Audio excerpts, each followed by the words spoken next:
ದೆಹಲಿಯಲ್ಲಿ ಖರ್ಗೆ ನಿವಾಸದಲ್ಲಿ ಡಿಸಿಎಂ ಡಿಕೆಶಿ ಸಭೆ ಮಾಡಿದ್ರು. ಡಿಸಿಸಿ ಅಧ್ಯಕ್ಷರ ಜೊತೆ ಡಿಸಿಎಂ ಮಾತುಕತೆ ನಡೆಸಿದ್ರು. ಖರ್ಗೆ ಬಳಿಕ ಡಿಸಿಸಿ ಅಧ್ಯಕ್ಷರ ಮೀಟಿಂಗ್ ಮಾಡಿದ ಡಿಕೆ ಶಿವಕುಮಾರ್ ಹಲವು ಚರ್ಚೆ ನಡೆಸಿದ್ರು. ಇನ್ನು ನಿನ್ನೆಯಿಂದ ದೆಹಲಿಯಲ್ಲಿ ಡಿಕೆಶಿ ಬೀಡು ಬಿಟ್ಟಿದ್ದಾರೆ. ಡಿಕೆಶಿ ನಡೆ ಭಾರಿ ಕುತೂಹಲ ಮೂಡಿಸಿದೆ. ಇನ್ನು ಹೈಕಮಾಂಡ್ ನಾಯಕರ ಭೇಟಿಯಾಗುವ ಸಾಧ್ಯತೆ ಇದ್ದು ಹಲವು ವಿಚಾರಗಳ ಬಗ್ಗೆ ಚರ್ಚಿಸುವ ಸಾಧ್ಯತೆ ಇದೆ.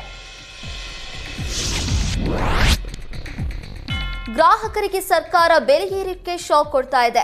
ಮೆಟ್ರೋ ಕರೆಂಟ್ ಬಳಿಕ ನಂದಿನಿ ಹಾಲಿನ ದರ ₹4 ಏರಿಕೆಯಾಗಿದೆ. ಏಪ್ರಿಲ್ 1ರಿಂದಲೇ ಇದು ಜಾರಿಗೆ ಬರಲಿದೆ. ಇದರ ಮಧ್ಯೆ ನಾಯಕರ ನಡುವೆ ವಾಕ್ಸಮರ ತಾರಕಕ್ಕೇರಿದೆ. ಕುಮಾರಸ್ವಾಮಿ ಟ್ವೀಟ್ ಮಾಡಿ ರಾಜ್ಯ ಸರ್ಕಾರದ ವಿರುದ್ಧ ಆಕ್ರೋಶ ಹೊರಹಾಕಿದ್ರು. ಇದಕ್ಕೆ ಟಾಂಗ್ ಕೊಟ್ಟ ಡಿಕೆಶಿ, ಯಾರು ಏನೇ ಹೇಳಿದ್ರು ರೈತರು ಬದುಕಬೇಕಲ್ವಾ? ಕುಮಾರಸ್ವಾಮಿಗೆ ಹಾಲಿನ ದರದ ಬಗ್ಗೆ ಏನ್ ಗೊತ್ತು? ಕೇಂದ್ರದ ಜೊತೆ ಮಾತಾಡಿ ಮೇವಿನ ದರ ಇಳಿಸ್ಲಿ, ಪೆಟ್ರೋಲ್ ಡೀಸೆಲ್ ಬೆಲೆ ಇಳಿಕೆ ಮಾಡಿಸ್ಲಿ, ಹಾಲಿನ ದರ ಏರಿಕೆಯ ಹಣ ಸರ್ಕಾರಕ್ಕೆ ಬರಲ್ಲ ಅಂತ ಹೇಳಿದ್ರು. ಇನ್ನು ಹಾಲಿನ ಹಣ ನೇರವಾಗಿ ಸರ್ಕಾರಕ್ಕೆ ಹೋಗುತ್ತೆ ಎಂದ ಡಿಸಿಎಂ ಹಾಲಿನ ದರದ ಬಗ್ಗೆ ಕುಮಾರಸ್ವಾಮಿ ರೇವಣ್ಣನ ಕೇಳಿ ಅಂತ ಕೆಂಡಾಮಂಡಲವಾದ್ರು.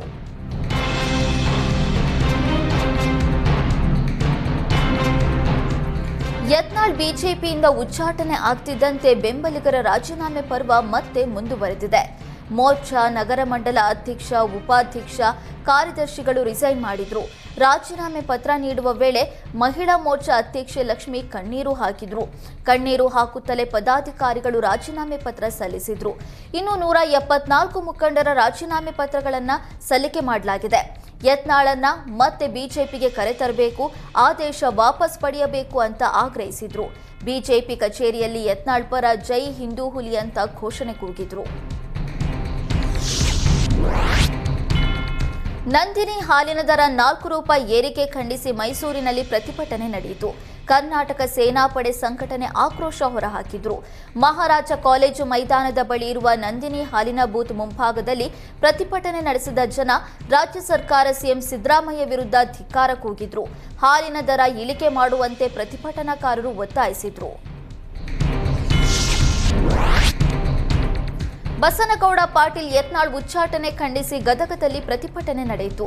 ಪಂಚಮಸಾಲಿ ಸಮಾಜ ಮತ್ತು ಹಿಂದೂ ಪರ ಸಂಘಟನೆ ಕಾರ್ಯಕರ್ತರಿಂದ ಪ್ರತಿಭಟನೆ ನಡೆಸಲಾಯಿತು.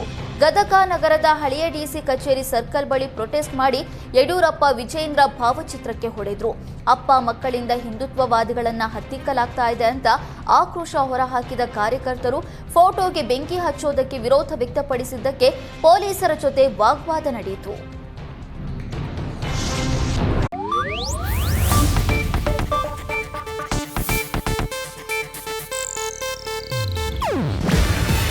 ಇದು ಏಷ್ಯಾನೆಟ್ ನ್ಯೂಸ್ ನೆಟ್ವರ್ಕ್ ಪ್ರಸ್ತುತಿ. ನೀವು ನೋಡ್ತಿದ್ದೀರಾ ಏಷ್ಯಾನೆಟ್ ಸುವರ್ಣ ನ್ಯೂಸ್.